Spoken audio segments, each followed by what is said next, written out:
भगवान विष्णु के 10 अवतार। 1।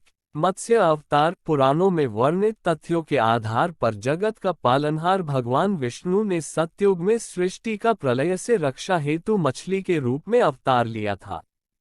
भगवान विष्णु के 10 अवतार में ये भगवान विष्णु का पहला अवतार माना जाता है, जिसे मत्स्यावतार के नाम से वर्णन मिलता है।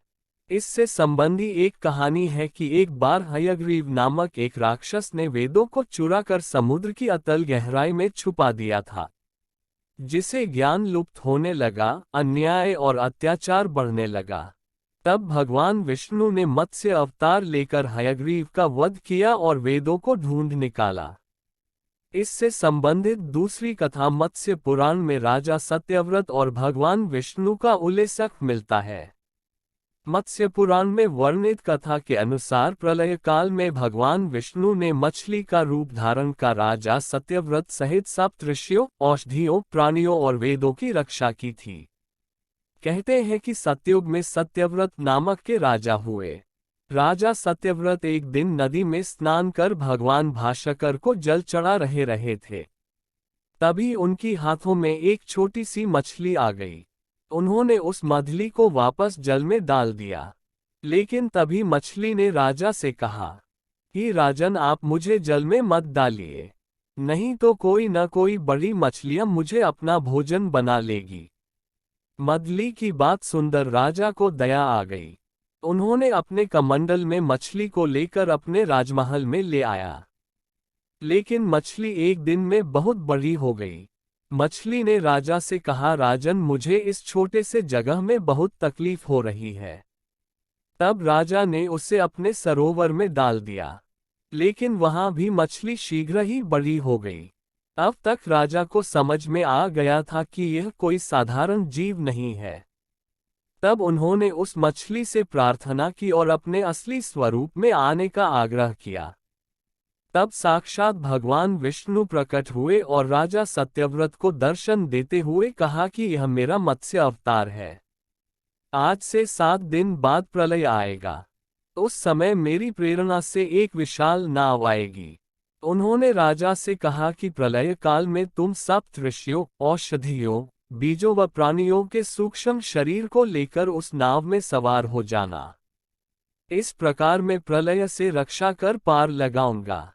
प्रलय के वक्त राजा ने ठीक वैसा ही किया। इसके साथ ही भगवान विष्णु ने राजा सत्यव्रत को तत्व ज्ञान से अवगत कराया। उनका उपदेश मत्स्य पुराण में वर्णित है। 2। कच्छप अवतार या कूर्म अवतार। पुराणों में समुद्र मंथन की कथा मिलती है। कहते हैं कि जब महर्षि दुर्वासा के श्राप से इंद्र सहित सारे देवता श्रीहीन हो गए थे, तब वह ने समुद्र मंथन कर अमृत प्राप्ति का प्रस्ताव दिया, ताकि उसका पान कर देवता अमर हो जाएं। तब सारे देवता और असुरों ने मिलकर समुद्र मंथन किया, जिसमें मंद्राचल पर्वत को मथनी और नागराज वासुकी को नेति बनाकर समुद्र मंथन किया गया था। लेकिन समुद्र मंथन में दिक्कत आ रही थी। फलस्वरूप भगवान विष्णु ने दूसरे अवतार में कछुए के रूप में प्रकट हुए। कहते हैं कि कच्छप अवतार लेकर श्री हरि ने मंद्राचल पर्वत को अपनी पीठ पर धारण किया था, जिससे समुद्र मंथन में आसानी हुई। समुद्र मंथन में हलाहल और अमृत सहित 14 रत्नों की प्राप्ति हुई। भगवान विष्णु के इस अवतार को कूर्म अथवा कच्छप अवतार के नाम से जाना जाता है। 3। वराह अवतार। पुराणों के अनुसार हिरण्याक्ष और हिरण्यकाश्यप दोनों भाई थे। असुर हिरण्याक्ष ने भगवान ब्रह्मा की घोर तपस्या कर उन्हें प्रसन्न कर लिया। ब्रह्मा जी प्रसन्न होकर बोले, मांगो, क्या मांगते हो? हिरण्याक्ष ने उत्तर दिया, भगवान, मुझे वरदान दीजिए कि युद्ध में हमें कोई न मार सके। तब ब्रह्मा जी तथास्तु कहकर ब्रह्मलोक चले गए। उन्होंने इंद्र को पराजित कर इंद्रलोक पर अधिकार कर लिया। अपने को अजर, अमर और अविनाशी समझने लगा। वे देवताओं के शत्रु थे। पृथ्वी पर यज्ञ होते रहने से धरती का वातावरण शुद्ध रहता था, जिससे देवताओं को बल मिलता था। एक दिन हिरण्याक्ष ने ब्रह्मांड से पृथ्वी चुराकर समुद्र के अंदर अर्थात रसातल में छिपा दिया था। इससे देवता लोग श्रीहीन होने लगे और भगवान विष्णु के पास जाकर संकट से उबारने की विनती की। तब भगवान विष्णु ने दशावतार के तीसरे अवतार में ब्रह्मा जी के नासिका से बराह का रूप लेकर अवतरित हुए। विष्णु भगवान ने बराह अवतार लेकर समुद्र के अतल गहराई में जाकर पृथ्वी को ढूंढना शुरू किया। उन्होंने अपनी थूथनी की मदद से पृथ्वी को ढूंढ निकाला और पृथ्वी को अपने दांतों पर धारण कर सागर से बाहर ले आए। असुर हिरण्याक्ष ने भगवान विष्णु का विरोध किया। लंबे लड़ाई के पश्चात उन्होंने असुर हिरण्याक्ष का वध कर दिया। उन्होंने अपने खुरों से जल को स्तंभित कर पृथ्वी को दोबारा जल पर स्थापित किया। असुर हिरण्याक्ष के वध के बाद देवताओं ने फूल बरसाए। 4. नरसिंह अवतार या नरसिंह अवतार। अपने भाई हिरण्याक्ष के मृत्यु के बाद उसका भाई हिरण्यकश्यप अत्यंत क्रोधित हो गया। उन्होंने इसका बदला भगवान विष्णु सहित सभी देवता से लेने का प्रण लिया। हिरण्यकश्यप भगवान विष्णु को अपना परम शत्रु समझने लगे। उन्होंने ब्रह्मा जी की तपस्या से देव, दानव, मानव और पशु पक्षी सहित किसी भी प्राणी द्वारा मारे नहीं जाने का आशीर्वाद प्राप्त कर लिया। इसके साथ उन्होंने आशीर्वाद प्राप्ति किया कि वह दिन, रात, सुबह, शाम, अस्त्र शस्त्र किसी भी चीज के द्वारा नहीं मारा जा सकेगा। उनका पुत्र प्रहलाद भगवान विष्णु का परम भक्त निकला। हिरण्यकश्यप अपने पुत्र प्रहलाद को हर तरह से भगवान विष्णु की भक्ति से रोकने की कोशिश की। सारी कोशिश नाकाम होने के बाद उन्होंने अपने पुत्र को कई बार जान से मारने का प्रयास किया। अंतोगत्वा भगवान विष्णु को अपने परम भक्त प्रहलाद की रक्षा के लिए दशावतार के इस क्रम में नरसिंह अवतार लिया। अपने नरसिंह स्वरूप में उन्होंने बड़े बड़े नख के माध्यम से असुर राज हिरण्यकश्यप का वध किया था। इस प्रकार हिरण्यकश्यप अस्त्र शस्त्र से नहीं बल्कि नाखूनों के द्वारा मार गया। 5. वामन अवतार। ये भगवान विष्णु के 10 अवतार में 5वां अवतार कहलाता है।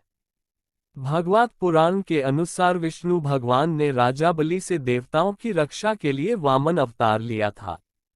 कहते हैं कि एक बार प्रहलाद के पौत्र राजा बलि ने शक्ति अर्जन के लिए अनेकों यज्ञ किए थे। यज्ञ से घबराकर देवताओं ने भगवान विष्णु से सहायता मांगी, जिस कारण विष्णु भगवान को वामन अवतार लेना पड़ा। वामन रूपी ब्राह्मण का रूप धारण कर वे यज्ञ स्थल पर पहुंच गए। उन्होंने राजा बलि से 3 पग भूमि दान में मांग की। राजा वाली ने बहुत ही मामूली दान समझ दान देने का संकल्प ले लिया। यद्यपि उनके गुरु रोकने की चेष्टा की, लेकिन तब तक राजा बलि संकल्प ले चुके थे। तब वामन रूपी भगवान विष्णु ने अपना विशाल स्वरूप करते हुए एक पग में धरती तथा दूसरे में स्वर्ग नाप लिया। तब तक राजा बाली समझ चुके थे। उन्होंने तीसरे पग के लिए अपना सिर आगे कर दिया। इस प्रकार राजा बलि का मान मर्दन हो गया। भगवान विष्णु राजा बलि के दानशीलता से अति खुश हुए और उन्हें पाताल लोक का स्वामी बना दिया। पाताल में बलि ने भगवान विष्णु को सदा अपने सम्मुख रहने का वचन ले लिया। 6. परशुराम अवतार। प्रभु के 10 अवतार में से एक परशुराम अवतार भी माना जाता है। परशुराम अवतार भगवान विष्णु का 6वां अवतार कहा गया है। त्रेता युग में महिष्मती नगरी पर कार्तवीर्य अर्जुन नामक शक्तिशाली राजा राज्य करता था। राजा को 100 भुजाएं थी, जिस कारण वे सहस्त्रबाहु के नाम से जाने जाते थे। उन्होंने तपस्या के बल पर ढेर सारी शक्ति को अर्जित कर ली। वह अत्यंत ही दुराचारी और अभिमानी हो गया। शक्ति के मद में चूर होकर वे अपने शक्ति का दुरुपयोग करने लगे। हरिवंश पुराण के एक कथा के अनुसार ऋषि आपव ने राजा सहस्त्रबाहु को क्रोध में आकर श्राप दिया था। उन्होंने सहस्त्रबाहु से कहा कि एक दिन भगवान विष्णु अवतार लेकर तुम्हें और तुम्हारे समस्त क्षत्रिय वंश का सर्वनाश करेंगे। इस प्रकार सहस्त्रबाहु की शक्ति के दुरुपयोग को रोकने और पाप को धरती से खत्म करने के लिए विष्णु भगवान ने परशुराम के रूप में अवतार लिया। भगवान विष्णु ने भार्गव कुल में महर्षि जमदग्नि के घर उनके पत्नी रेणुका के गर्भ से जन्म लिया। भगवान परशुराम अपने पांचों भाई में सबसे छोटे थे। जब सहस्त्रबाहु के द्वारा उनके गाय को जबरन उठवा लिया, उनके पिता महर्षि जमदग्नि की हत्या कर दी गई। फलतः परशुराम जी ने सहस्त्रबाहु के 100 हाथों को काटकर उनका वध कर दिया। उसके बाद वे एक एक दुराचारी क्षत्रियों का सर्वनाश कर दिया। 7 रामावतार। त्रेता युग में भगवान विष्णु के रामावतार से हर हिंदू समुदाय के लोग परिचित हैं। भगवान विष्णु के दशावतार में भगवान राम का अवतार प्रसिद्ध है। भगवान राम का जन्म महाराज अयोध्या नरेश दशरथ के घर कौशल्या के गर्भ से हुआ था। 4 भाई में राम सबसे बड़े थे। उन्होंने सीता स्वयंवर में शिव धनुष को तोड़कर सीता से विवाह किया। अपने पिता की आज्ञा मानकर उन्हें 14 वर्ष का वनवास जाना पड़ा। वनवास के समय उनकी भार्या सीता और अनुज लक्ष्मण हमेशा साथ थे। वनवास के दौरान उन्होंने कई असुरों का सर्वनाश किया। वनवास के क्रम में जब अहंकारी रावण ने माता सीता का हरण कर लिया, तब भगवान राम ने वानर सेना की मदद से राम सेतु का निर्माण किया। इस दौरान उनके परम भक्त हनुमान जी ने उनका भरपूर साथ दिया। इस प्रकार भगवान राम वानर सेना की मदद से लंका पर चढ़ाई किए। राम और रावण के बीच कई दिनों तक भयंकर युद्ध चला। अंत में भगवान राम ने पापी रावण का वध कर धरती को उसके अत्याचार से मुक्त कर धर्म की स्थापना की। भगवान राम हमेशा मर्यादा से बंधे रहे, इस कारण वे मर्यादा पुरुषोत्तम कहलाए। हिंदू समुदाय के लोगों का भगवान राम के प्रति असीम आस्था है। 8 कृष्णा अवतार। भारतवर्ष में शायद ही कोई आदमी होगा जो भगवान कृष्ण और राम के नाम से परिचित न हो। कहते हैं कि भगवान राम 14 कलाओं से युक्त थे, इसीलिए वे पुरुषों में उत्तम अर्थात पुरुषोत्तम कहलाए, जबकि श्री कृष्ण को 16 कलाओं से पूर्ण माना गया है। इसीलिए उन्हें देवों में उत्तम देवोत्तम की संज्ञा दी गई है। भगवान विष्णु के सभी अवतारों में कृष्णा अवतार को श्रेष्ठ माना गया है। दशावतार में भगवान कृष्ण को भगवान विष्णु का पूर्णावतार माना गया है। माता देवकी और पिता वासुदेव के पुत्र के रूप में कंस के कारागार में उनका जन्म हुआ था। भगवान विष्णु ने कृष्ण अवतार में बाल लीलाएं, कई असुरों का वध, महाभारत में अर्जुन को गीता का उपदेश, जरासंध का वध इत्यादि कई कृत्य का अंजाम दिए। भगवान श्री कृष्ण विराट स्वरूप तथा बहुआयामी व्यक्तित्व के धनी थे। इनके विराट स्वरूप की व्याख्या करना सूर्य को दीप दिखाने के समान है। भगवान श्री कृष्ण के जीवन में कर्म की हमेशा निरंतरता नजर आती है।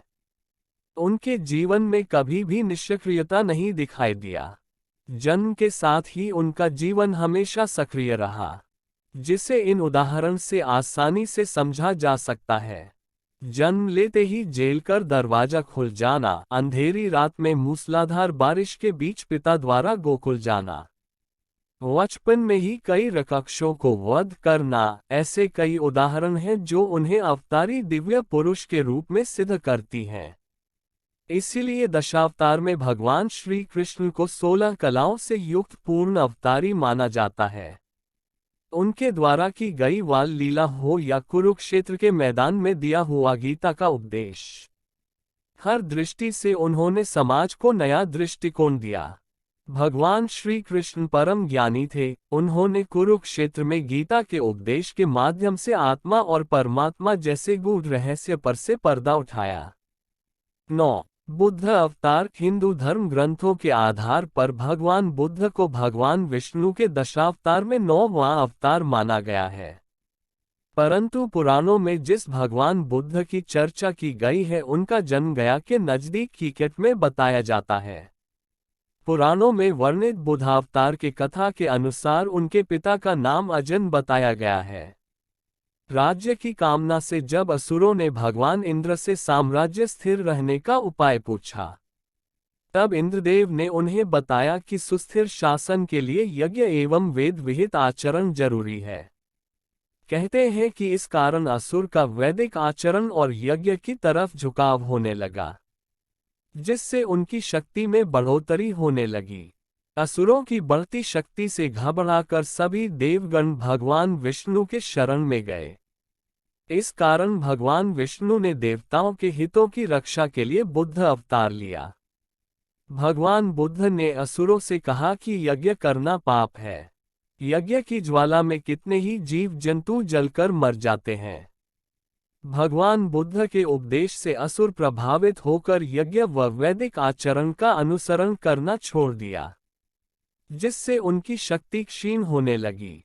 फलतः देवताओं ने असुरों पर चढ़ाई कर अपना राज्य वापस पाया। 10. कल्कि अवतार। पुराणों में वर्णित कथा के अनुसार कलयुग में भगवान विष्णु का कल्कि रूप में अवतार होगा।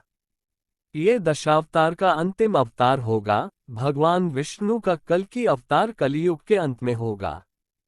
भगवान राम को 14 कलाओं से युक्त, भगवान कृष्ण को 16 कलाओं से युक्त माना गया है, जबकि कलियुग में भगवान विष्णु का कल्कि रूप में अवतार 64 कलाओं से युक्त माना जाता है।